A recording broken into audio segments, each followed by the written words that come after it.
Heads up though, Ash. Okay, here we go. Okay. So welcome to this reading. And my name is Karen Schubert. I'm the director of Lit Youngstown.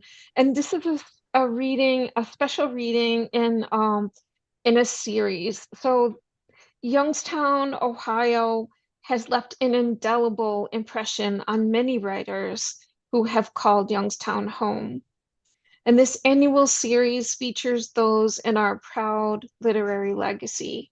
So thank you for joining us for an unforgettable reading by Youngstown-lived writers Allison Pitinii Davis and Katie Hartsock. So we'll begin with Katie, please. And Katie Hartsock's second poetry collection, Wolf Trees, was listed as one of Kirkus Review's best indie books of 2023. Her poems appear widely in journals such as Ecotone, Three Penny Review, Pleiades, Tupelo Quarterly, and Image, and are forthcoming in Prairie Schooner, At Length, and Iron Horse Literary Review. She's an associate professor of English and creative writing at Oakland University and lives in Ann Arbor with her family. Welcome, Katie. Thank you so much, Karen. What a gift you give Youngstown every day for what you're doing with Lit Youngstown. Thank you so much. Um, I cannot say what a joy it is to read with Allison. She and I have been like near misses all our lives. And when we first kind of got in contact when we were over a decade ago now, I think, realizing we'd both come from Boardman and had such similar paths. Like we've been fans and friends, but and one day we'll read in person in Youngstown. I know we will. So I'm just like, thank you so much, Allison. Thank you so much, Karen. Hi to everyone. I'm so happy to be here. And for this, like, it's the Schwabels reading, Youngstown born, Youngstown bred, the billboards. And I also wore what might be the first cool thing I ever bought in a thrift store, which was in a Market Street in Boardman, now gone. But it's very much a Youngstown sweater. And even though I'm not in the habit of showing my torso on YouTube, I am going to show you because it's like factories. So I call it my industrial waste sweater. Okay, so with all that, um, really happy to be here. Youngstown is always in my poetry, and I'm gonna read from three manuscripts. And so the first poem in my current manuscript has a reference to the area around Youngstown, Columbiana County. And this manuscript's thinking a lot about boyhood and heroism and risks therein. And there's a hill, there's a road, I should say, in Columbiana County called Egypt Road, which always felt so exotic to me growing up in Boardman. And it's mentioned there was a kind of a urban legend surrounding that, and so this is a poem kind of based in urban legends. It takes the form of a dialogue between two people, and it's called "What Killed the Boys They Loved When They Were Young." It was near the bridge where you light a match at midnight and let it fall, and you'll hear the drowned girl weeping, one says. It was by that hill on Egypt Road where a ghost truck will try to run your car into the ditch, says the other. He wrote me a poem, says one. He wrote plays, says the other. Closed casket because of the claw marks on his cheeks. No casket, just the urn of whatever was left. He saw it once and got away, but he went back. He'd only heard the rumors and wanted to go when no one else did. I don't know what he thought he would do. Extraordinary, he kept murmuring, like some detective in a book. I wonder if he wanted to tame it, make it love him. But the worst part, they agree, is not that it's still out there. The worst was everyone just walking around the calling hours, saying hello and offering tissues, sniffling, how sad, and they never spoke of the mystery. It occurs to me after reading that a part of the urban lore growing up around Youngstown is also Zombieland in Western PA. And the first line of that poem references another urban legend that I heard from that part. So the way it fills our imaginations, I suppose. So I'll read next from, this is my first book, Bed of Impatience. And there's a poem in here where I'd been thinking a lot about rivers. I've been reading a lot of Greek tragedy, and there's so many rivers in that genre. And I'd also been thinking about the Mahoning in the context of all those rivers I was seeing in ancient Greek tragedy. So this one kind of combines a bunch of stuff.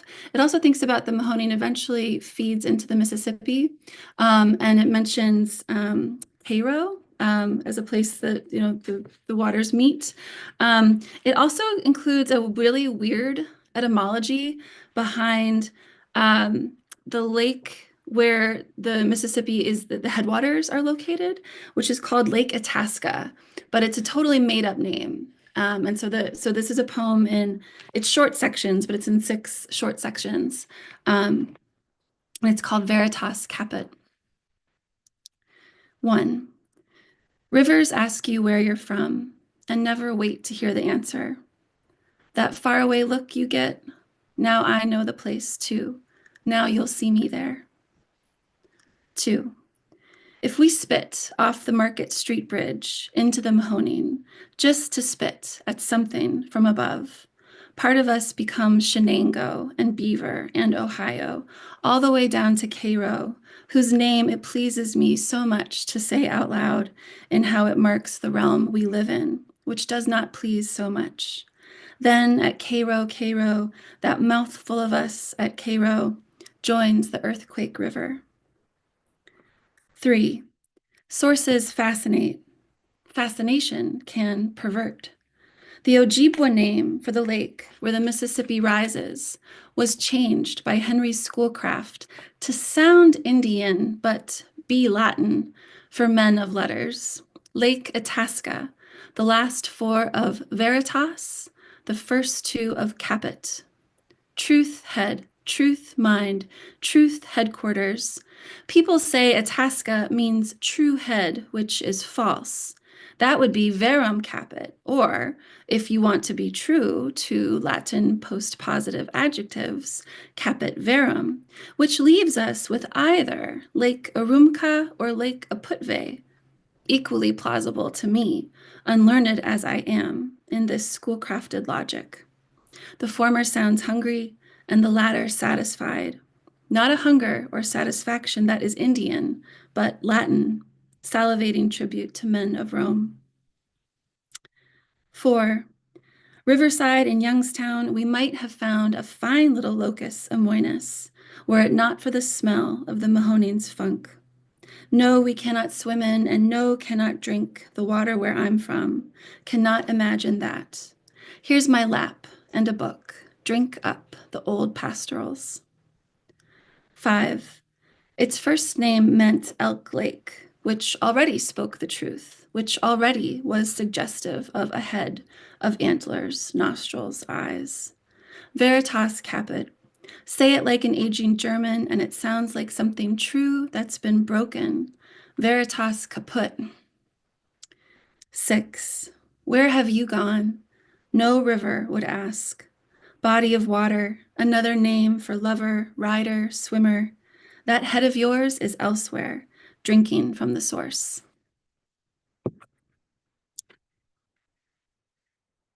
One of the many delights of learning about Allison's work and her beautiful debut collection, Line Study of a Motel Clerk, was that I had also been writing motel poems based and inspired by Youngstown. And one even might have been like in my brain overlapping with the Davis Motel. I mean, I shit you not to say, to use the parlance of our people. And I think I'll read it. And so it's there. And so there's a whole section of these motel poems in Bed of Impatience, but I'll read this one. And I renamed the inn.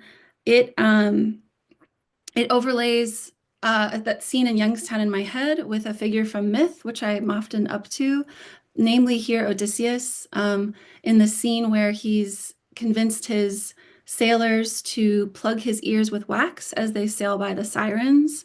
They have to plug their ears with wax so they can keep rowing, and he's the one who can hear it. And this lets him have one more heroic exploit on his list of heroic exploits that he's listened to the song, and they did not hear it before they could keep the ship safe.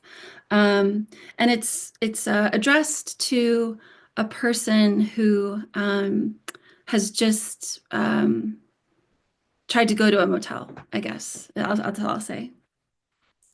I-80 Liberty Inn. Like a plucky Humpty Dumpty, you checked in with all your pills to sit on the brink, great with your fall. Or Odysseus, demanding he be bound, then begging to be undone, his bones let free to molder in a heap beneath the bird women. He did not expect, so could not resist, the promise of the siren's song. Not sex, but knowledge, intimate with the war, what each man was to that war. He did his lion roar and would have perished just to hear the honey-throated harpies tell him all about himself. When bindings come loose, the ropes that love pull tight. Even a resentful crew will rescue their king and captain who shaped sweet wax to plug their ears, as if they could not hear what he heard. We know the song, how it puts on the hurt to meet the mouth that sings, and we row.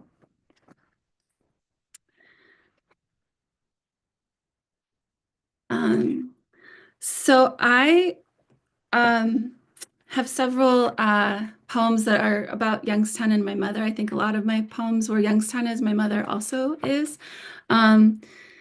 So the first one I'll read is one day I was driving with my mother and we passed Beaver Creek State Park, which is kind of out closer to Warren. And she said, yep, one day, and I'm so sorry, this is probably too personal, but this is how the poem started. Yep, one day your dad and I went in there and you didn't exist. And when we came out, you did. So, sorry, Mom.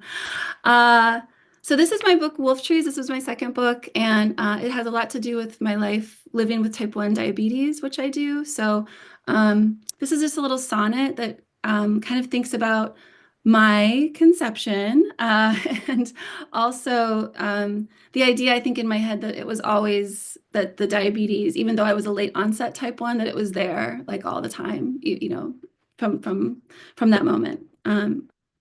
So this poem's called Grotto. He took the woman who'd handed him gym towels to the back of Beaver Creek State Park's tall grass. Let's make a little cyborg. How many alcohol swabs have I torn and touched like a cool mustache to my skin with its infusion sites, red marks of crayoned hearts tilted medicinally. Tonight I measure insulin, press start, and hear my body beep. All its batteries are ready. And if the world runs out, it will be a slow decline. I came from a grotto created by the bodies of a man who would always need more and a woman who could do any job she could get so well that soon nobody did it better than her until something would happen and it would be over.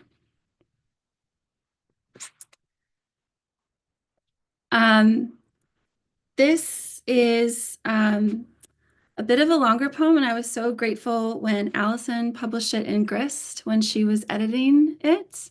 For anyone who knows me and my mother, like you'll recognize her all over this, even though it's a third person poem. So, and I don't think there's too much I need to say, except the idea is that the speaker has a child and she is unsure what to do at this moment about baptism. And the title is, If You Secretly Wish Your Child Could Be Secretly Baptized. I know someone. She was the girl who would forget her mantilla for the weekday masses, so the nuns bobby-pinned an ivory Kleenex to her head. In the days when all the bridesmaids had to go confess after the rehearsal, she went drunk. The priest called her by her first name right through the screen and asked, "Have you been drinking?" She doesn't believe in confession. She drives on unpaved roads to country shrines to pray. She did not get a cell phone until the summer of 2017.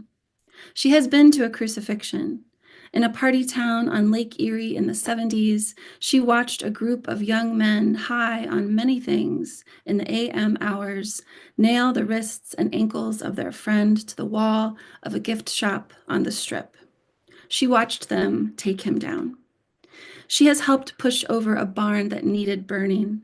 She is one of Hallmark's most enduring customers. She quick cleans her bathroom and says, "I gave it a kiss and a promise." She has seen angels and at a powwow near Ashtabula, a vision of Janice in a drum circle, raising her hands to shout, sing, "Someday." She prefers the Nicene to the Apostles' Creed. She will warn you about the speed trap on Fairground Boulevard. She says, "I curse my heat," and shakes her fist at the sky. And then she looks at the sky. She says, "This would have never flown in the 70s. She says, "I look like a bad night in Girard." She says, entering a group of people, texting people beyond or even in the room, sounds of silence. The first time she saw her daughter smoke a cigarette, she ripped it out of her mouth, tossed it in the extra tall bin of the Irish bar, and started singing Sting. "Then you'll find your servant is your master." She has memorized reported words of John the Baptist. "Isn't he sexy?" she'll say, with his camel hair and all that honey. And she'll recite them right into your eyes. "I baptize with water, but one far mightier than I am coming, whose sandals I'm not worthy to untie, and he will baptize with fire." I tell you this so you can understand your potential celebrant, who will wait for a moment alone. She knows the formula. She does not ask permission or forgiveness. She'll dip her fingers in a water glass or, lacking that, spit in her hand and take your child to the river. We all have excuses. I found one to leave the room where she rocked my son in the blue hour of the innocent. And I will end with a poem about a mullet, which I saw many fine and extraordinary examples of growing up in Mahoning County. In this poem, my son, as the poem explains, he lost all his hair when he was 6, my older son, but he never lost the back of at the very bottom of his neck. So it kept growing, and it was soon much, much longer than the rest of his hair. And before I knew it, I had a mullet on my hands. So the making of a mullet. Never thought I would, but I get it. Now I've let it happen. A stamen, his curls nursed, an outburst, a gold brickwork helix, a world we set loose. He never lost the lowest swell of hair I revered from the first, the deep earth's deepest root, proven true. But just too long now, so I am told. I have held the scissors, have acquired a locket. I can't cut it. Thank you so much. Katie, that was so wonderful. Thank you so much. Oh, Kat, I know. Sorry, buddy. Not now. Allison Pitinii Davis is the author of Line Study of a Motel Clerk, a finalist for the National Jewish Book Award and the Ohioana Book Award, and Poppy Seeds, winner of the Wick Poetry Chapbook Prize. Her creative writing has appeared in Best American Poetry, Poets.org, the Oxford American, the New Republic, and elsewhere. She has received fellowships from the National Endowment for the Arts, Stanford University's Wallace Stegner program, and the Fine Arts Work Center in Provincetown. Welcome, Allison. Hi, thank you so much for having me. All right, there's my view is better. It's always so amazing to read for Lit Youngstown, and getting to read with Katie is just like thrill of a lifetime. I love your work so much, Katie. And I love the baptism poem so much. Some of my favorites. So I'm also going to read some Youngstown poems. I'm also reading from 3 different manuscripts. Also have work about the Mahoning and Where Is It Going, though I'm not reading that one tonight.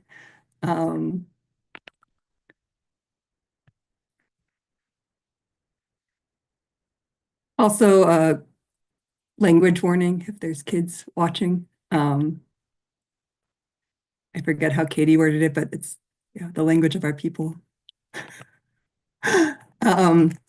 So the first one I'm reading from is my manuscript, Excessive Neighborhoods.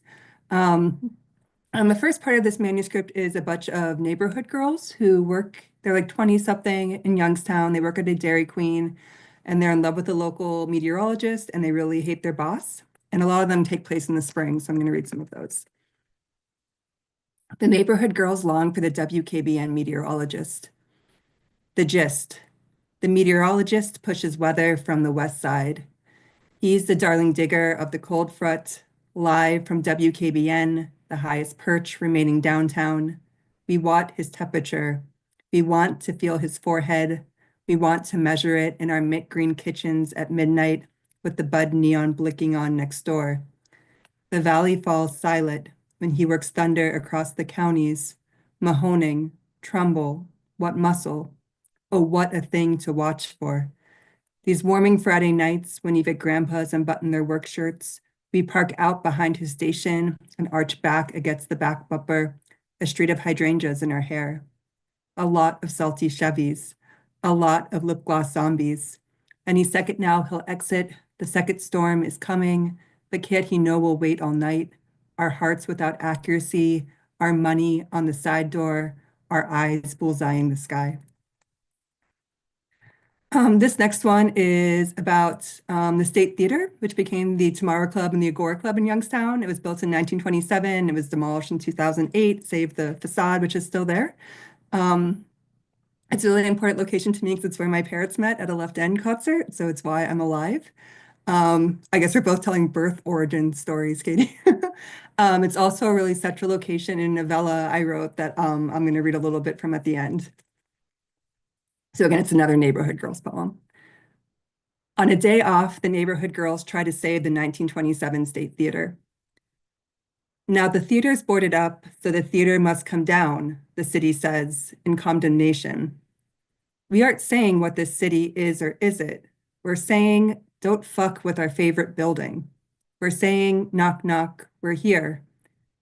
Where could we have learned to bargain so dirty? The rest we learned from our mothers. And have you seen them fold the laundry? You don't want that kind of precision anywhere near your body. There's no permanence in towns where photos of ants with permanence line the mantels. We accept all moves towards chaos, even the skyline, the city's jawline, a missing canine. But do you think we'd shut up during a shutout? We don our rally caps. And now, while our fathers contend to last call, we recall alliances. We prune our Rolodex. This is a mock-up stick-up, your money for the theater. If this doesn't work, it's because there's no work in the city. I'm going to read 3 more from this collection. A lot of the poems in the work in Excessive Neighborhoods are just the neighborhood girls bored at work and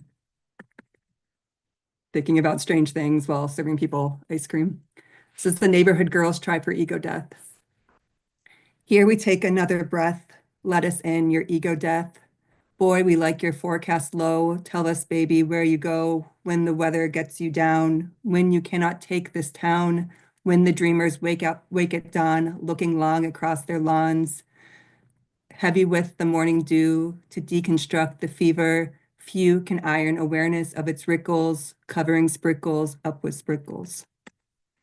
It's like their philosophical ice cream poems. This next one's about Kent State. At this moment when like college campuses and students are being targeted by the government. I think about Kent State a lot and the lessons I grew up with because of it.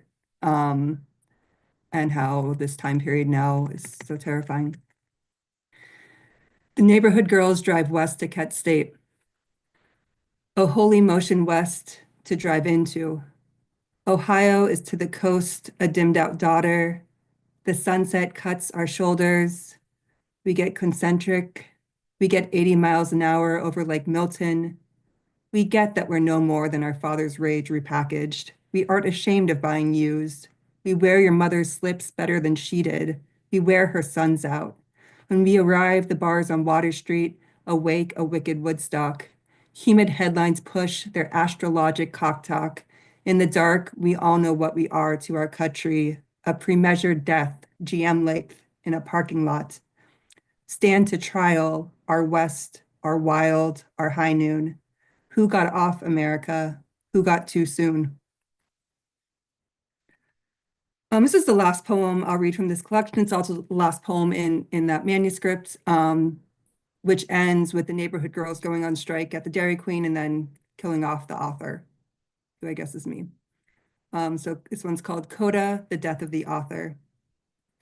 We function behind the counter as a counter proposition, the only way to get a bitch to listen, to rip the shit out of a passenger seat if it's worth more than our bodies, the sheer historicity of our knuckles, the sanctity behind the counters, the holy separation, kadosh, kadosh, kadosh, a galloping towards an opposite of uprising, drag the higher ups down, lower Fahrenheit, a dialect, collectivized to be heard over the headlines, an octave above Prit.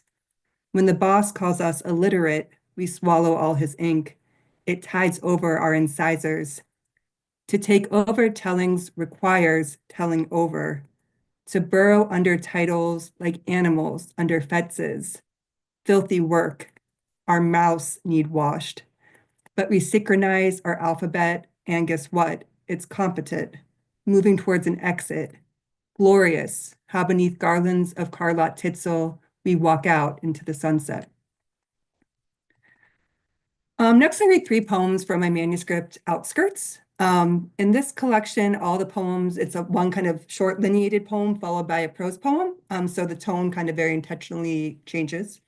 I think about kind of the white space between them as this pivot point where sometimes the poems kind of work together, sometimes they push apart. And the thing that links the poems is the title somehow applies to both sections. The manuscript's about the global Rust Belt and GM Lordstown and motherhood and kind of my post-industrial generation. This one is called Not Kidding. A powerful poet calls me into the office to review my manuscript. Not everyone gets this, an under-the-table review. I know this is how careers are made, by someone with connections saying, let me pass this on to my publisher. I solemnly enter the office, sensing what generations of my family sacrificed to get me to this moment.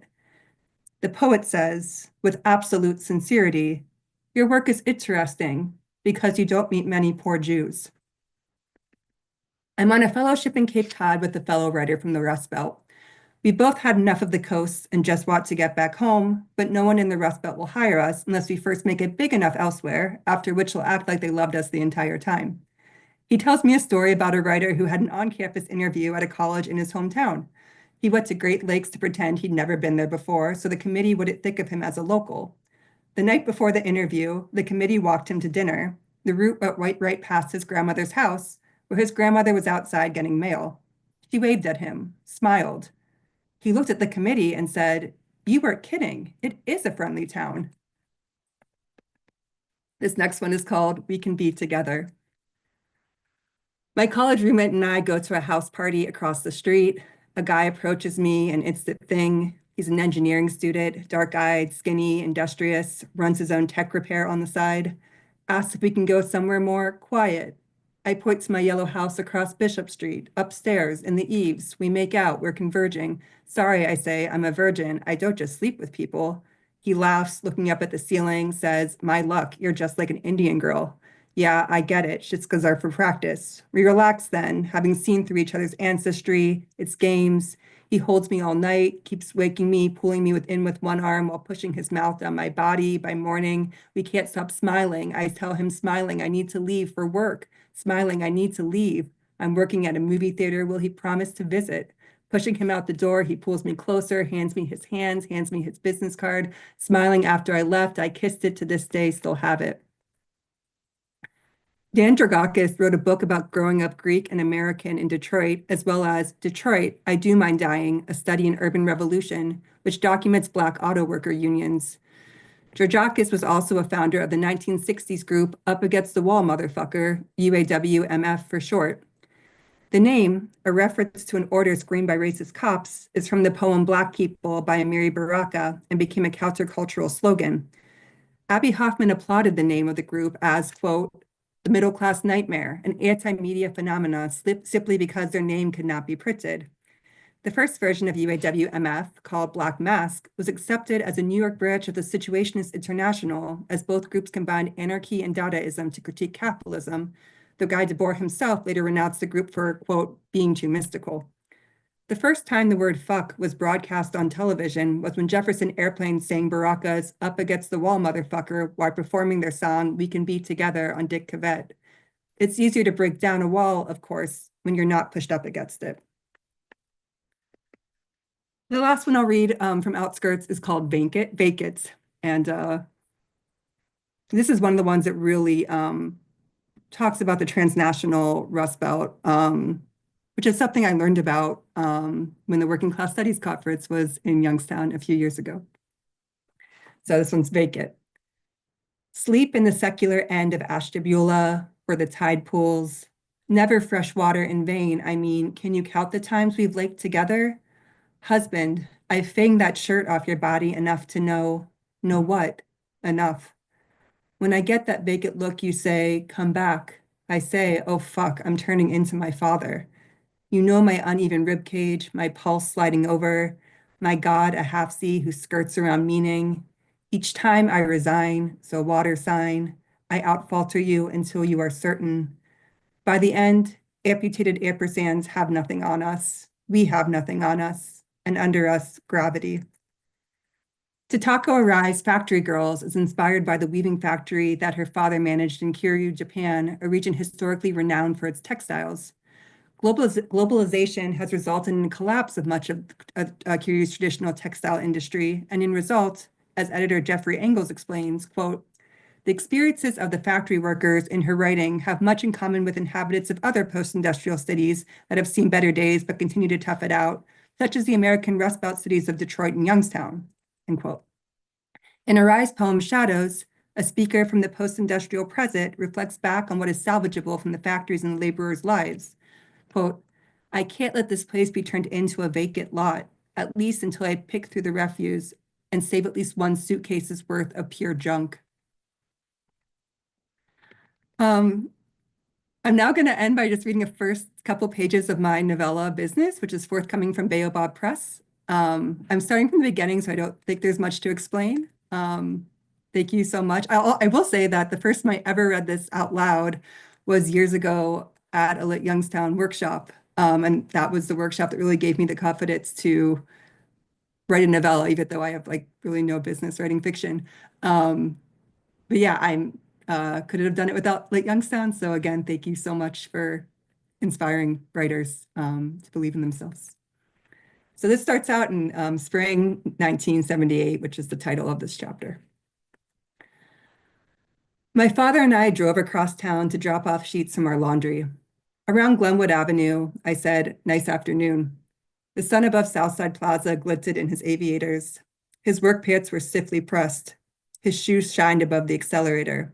Sure, he said, tapping his cigarette outside the window. My cousin Mike usually went with him on deliveries. My father didn't like sending his daughters into clients' businesses. But Mike was busy with orders, so I rode the 20 minutes beside him until we pulled into the lot of a small trucking motel. A neon sign towered over the property and cast a shadow along the roof, which tilted up at a mid-century slant. Behind the lot, large enough to be seen from the interstate, rose a billboard that said, Motel. My father parked and left the engine running as we unloaded clean sheets wrapped in brown paper from the back of the van and carried them past motel rooms numbered 5 to 1. Inside the office, my father dropped off sheets on the check-in counter. The motel was owned by Jews, which I knew not because of the Jewish star on the 1977-1978/5738 calendar by the phone, but because of the idiotic Jew jokes my uncle told me back at the laundry. Besides the calendar, there were no other markers of culture. One wall of the office was taken up by a large window facing the semi-trucks coming off the interstate. Beside it was a sliding window, the beer and wine drive-through. The beer and wine itself stood in coolers that lined the far wall at the inside of a gas station.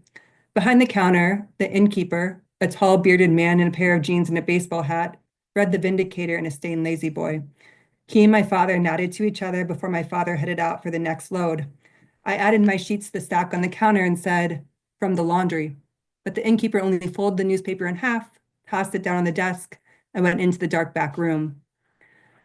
A moment later, not he, but a girl emerged, a pencil between her teeth and a bag of ice in either arm. She wore a white dress and looked my age, mid-20s. She was tall, like the innkeeper. One manicured hand wore an engagement ring with a diamond ring skirting her knuckle. Her posture gave you the feeling that she was first in many generations of her line who didn't wear pearls, as if they were internalized. She began unloading the ice into a freezer with a "have a nice day" sign, her dark curls shining under the fluorescents. Does she think this is the Miss America pageant? I thought, feeling suddenly plain in my jeans and t-shirt. I tried to run a hand through my perm. I resented her instantly. The ice put away, she spit out the pencil, stuck out her hand, and announced the name that would, by November, ruin my family's business. Leah Mazer. Alexa Mavros. I shook her hand hard, hoping to crush it, but her grip was stronger than mine. Her smile seemed to widen with victory. The screen door slammed open and my father dropped off another bundle of clean sheets on the counter. Leah motioned toward the door, creaking shut behind him. "Your father?" she asked. I nodded. She smiled. "Has anyone ever told you he looks just like John Cassavetes? I always think, here comes John Cassavetes, our laundryman." I would have told her that not all Greek people look the same, except for the fact that he did look like John Cassavetes, clean-shaven, tormented. So I said nothing, and she smoothed her shirt dress and regally took a seat beside the Marlboro cigarette display and drugstore perennials. Her father, who didn't look like any movie star I could think of, returned with sacks of used bed linens, the weight of which my father took effortlessly to his stomach. I grabbed another load and followed him back out to the van, the room numbers on the doors adding back up beside him. Thank you. Thank you so much, Allison. Congratulations to both of you on your publications, your upcoming projects, and all the fine work that you're doing, your teaching. We're just so freaking proud of you. I have a couple questions. I'd love to have a little conversation if that's all right. Katie, I'd love to start with you if I may. And you were saying that Youngstown appears in your poems quite often. And I was wondering if you had any theories about or any thoughts about why Youngstown, in particular, what is it about Youngstown that gives you the material to write about, or why do you keep returning to Youngstown as a backdrop, as a subject, as a character in your work?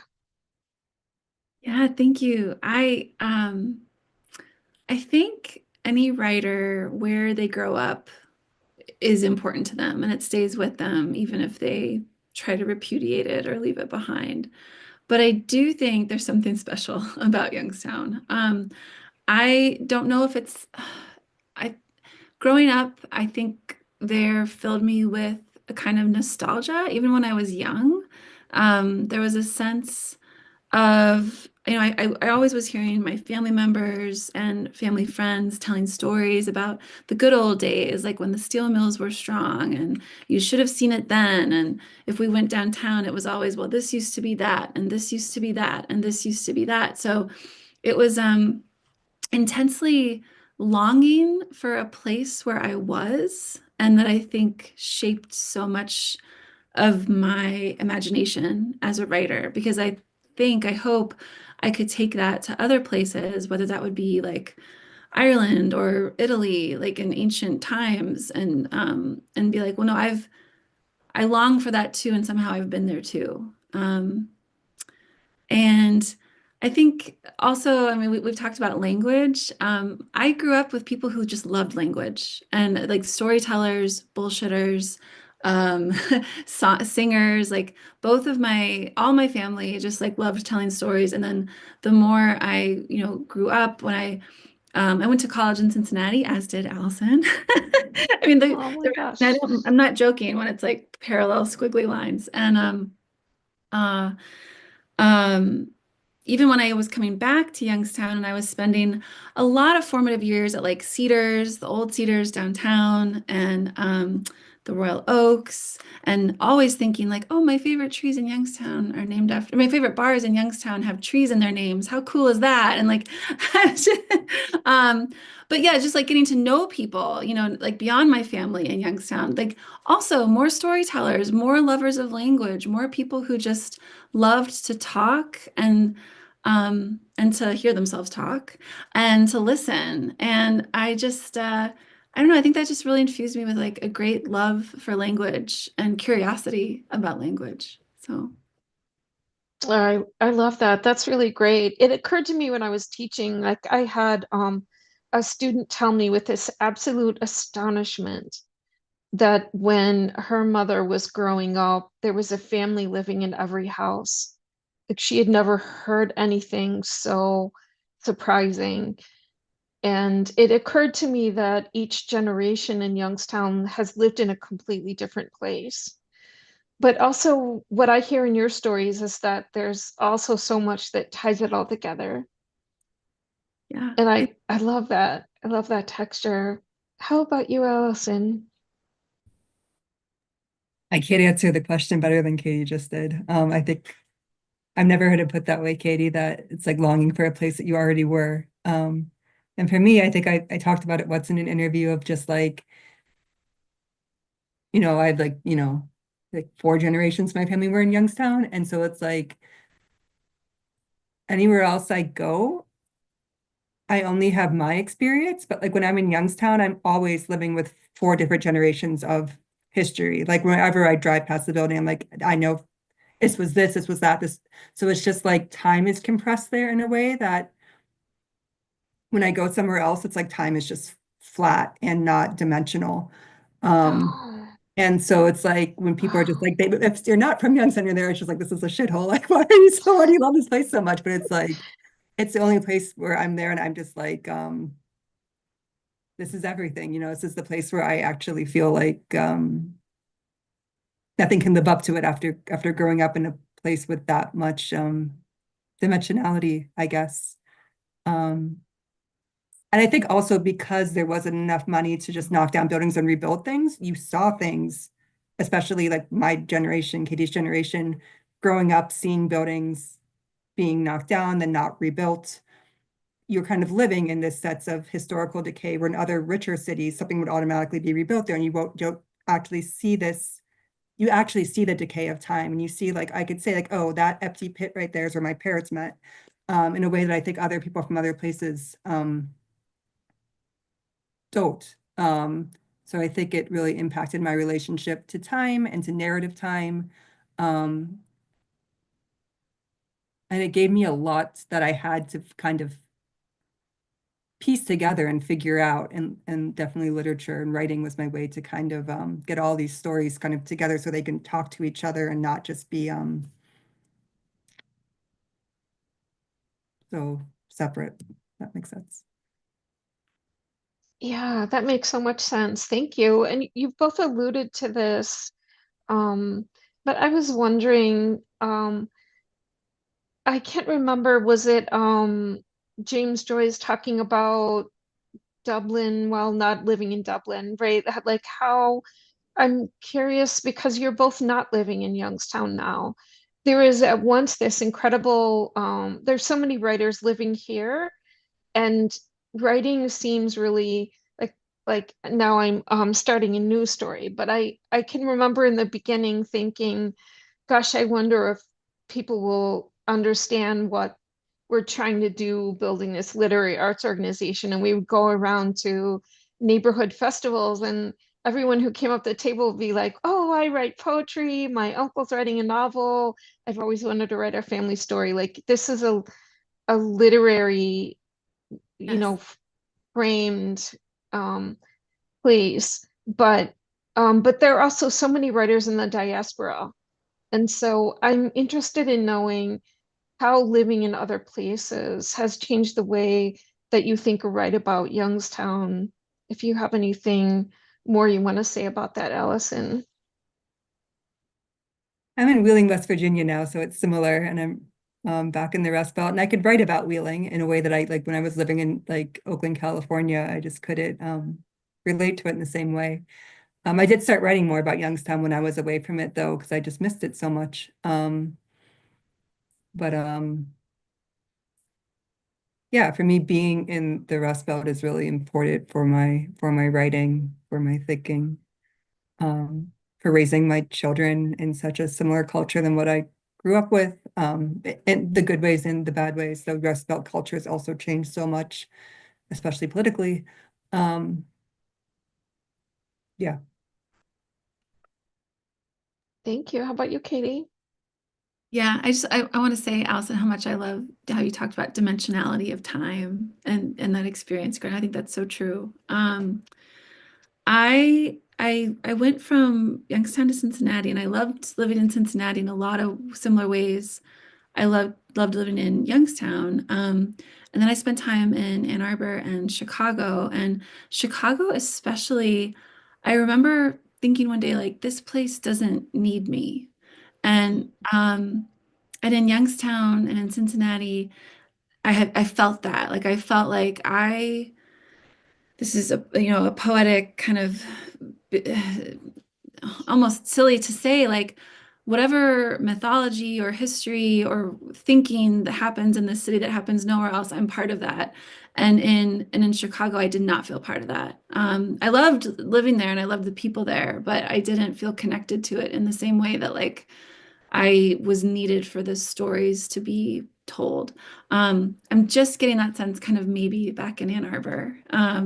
But I also it was important to me that like we were living close to Detroit, and Detroit and Youngstown have so much in common. So um, even to the point of like trying to plan urban gardens and spaces like Allison was saying that have been knocked down and not rebuilt, and what that's like to kind of see that process unfolding in real time. So Mm. um, yeah, but it's always with me, and when I come home, I always feel like like a nice relief. Yeah. That's really great. So I hear you saying that that the place where we grow up, maybe, or the place where we shape our identity, that our identity is shaped by the place. Do you think that's true? That's really interesting. I wonder if either of you have a question for the other about your work. Sure. Allison, well, first of all, I'm so excited about the novella. I didn't know about that development, and that seems really exciting. Okay, so maybe I have three questions. Like, one, did you work at Dairy Queen, and which one? And two, this is like my broader thing. Um, is there a place, either like a location or a neighborhood or some history in Youngstown that you want to write about but you haven't yet? I guess that's like my bigger question. Yeah. Haven't worked at a Dairy Queen, but worked at like a lot of coffee shops, worked at the Motel. So I'm really interested in counter jobs in general, and the counter as a structure that's really this kind of transactional space where things are happening across it.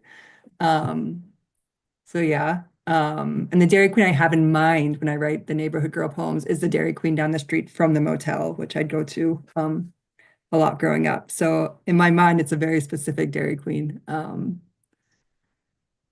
think I just went there once and all the girls there look so cool and so bored. And I was just like, they're just amazing. They're just like the queens of Market Street, you know? And the voice just came. Um, a place I want to write about, but have it,